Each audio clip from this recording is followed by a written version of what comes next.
Senator Hall, glad to have you on the program here. Let's talk about Senate Bill 10. You're part of a group of senators who want to bring the Ten Commandments back to the classroom. I've been around for a few minutes like you. I've seen this effort before. Why do you think you might have better luck this go around? Well, I think, as you know, what's constitutional is determined more by like 9 people at any one given time than what's actually written in the document. And recent decisions by our Supreme Court indicate that some of the previous decisions weren't quite accurate, and that there is nothing unconstitutional about having the Ten Commandments in the school. And it's being done. The schools aren't paying for it. It'll be private money that pays for it. It's just allowing them to be put up. They're pretty good guidance for no matter who you are or what they talk about doing. And so just think I see no problem in people being exposed to the right way to live. Do you think you'd have the votes in the House to pass this? I'm not real sure about the House on anything. So I couldn't say for sure right now, since they haven't even had one committee hearing, kind of which way it's going. But I would certainly think so that we would have the votes to support this. And Senator, if I was reading your legislation correctly, it would require a school to accept privately donated copies of the Ten Commandments and display them. All of this kind of seems like it might take away parental rights for students who are non-Christian. What do you tell those parents and non-Christians who go to public schools? Tell them that they don't have to read it if they don't want to.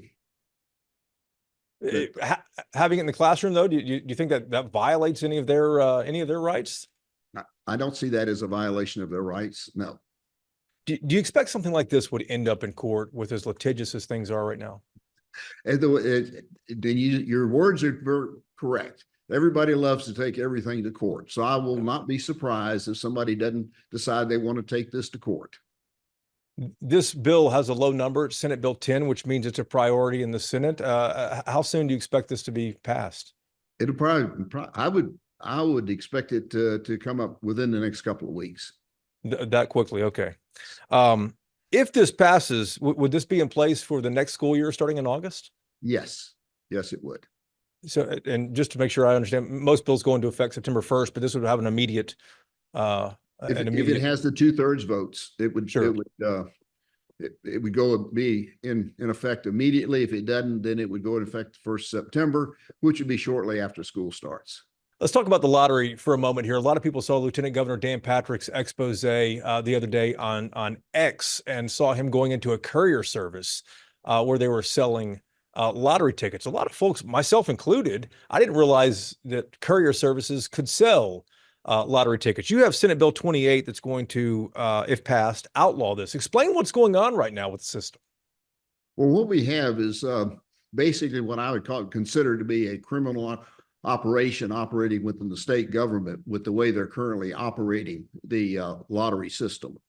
And it violates the original intent of the law. The law as originally passed required that tickets could only be sold in a brick and mortar facility that otherwise did other businesses like a convenience store. Yeah. It had to be for cash. It had to be in person, and you could not sell to a teenager. And it specifically prohibited the use of the telephone. Well, over the years, starting in about 2015, the Lottery Commission carefully made very small, what would seem to be minor, inconsequential changes to their rules that added to the list of ways for tickets to add an electronic version, and moved into where they could actually use telephones. And so they now have apps. They allow what they call a courier service. And this is folks who run these apps. They're not part of the lottery system, but they sell tickets and violate the law by charging a fee to sell those tickets. And they do it not just in Texas, but throughout the country, in the Dominican Republic. And we even have an issue with some things being done in China that we have found. And we also found that one of the members of the commission had won the lottery himself 147 times, 2 of which were the $50,000 wins each week of 2 weeks in a row. A state lottery commission member won the lottery?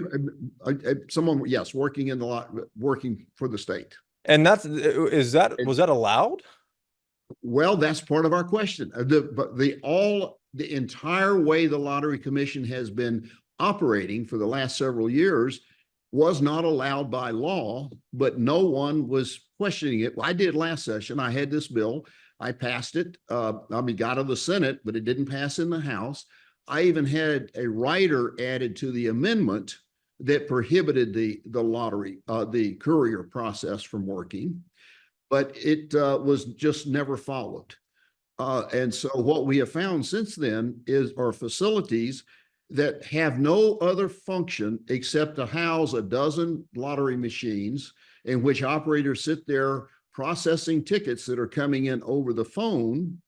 And when that big win back in April of 23 happened, there were 4 of these facilities working in conjunction where they had divided up the 26 million combinations of numbers that it would that are available in a draw between the 4, so that you ended up with one of them. And one of those facilities did not even have a bank account. So it is. Let me ask you this. How in the world was this going on for so long without anyone knowing? Well, that's my question. And that's what I'm hoping to bring out. We've got a hearing. The Senate Bill 28 that I have is going to have a hearing. Now it has been brought out. They were under sunset this year. And so some of this was brought out in the sunset hearings. A lot of it is in the sunset bill. And there is a lot of talk about possibly just not passing the sunset bill and putting into this operation, because it is stolen millions of dollars from the public with its operation. For people who don't know the terminology, sunset means that the lawmakers, senators are going to look at the Lottery Commission to decide whether to keep the lottery.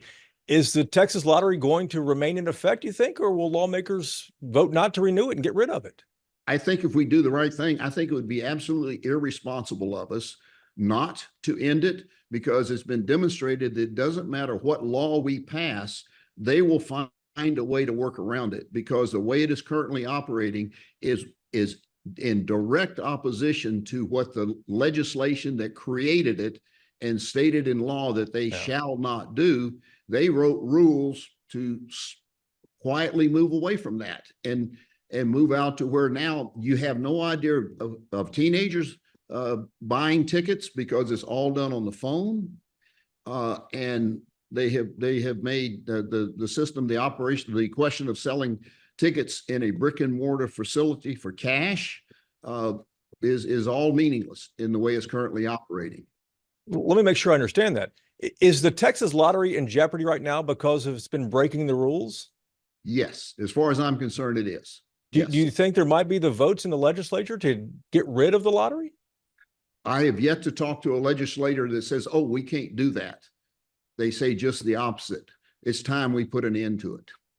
Wow. And this is coming up in committee in a couple of weeks, you think? Senate Bill 28? Monday. Oh, this coming Monday. Okay. Coming Monday at 2:00. Monday at 2:00. I want to ask you about a bill you have to allow city dwelling Texans to raise chickens. Why does this need to be a state law? Because we have a lot of communities that just prohibit people from exercising what I feel is their right to do this. And so it's spotty throughout. And so we've had an awful lot of folks that have come to us and said, you know, my community, my city won't let me do this. And so I just think it's part of protecting individual rights. Even with the price of eggs right now, huh? Especially with the price of eggs.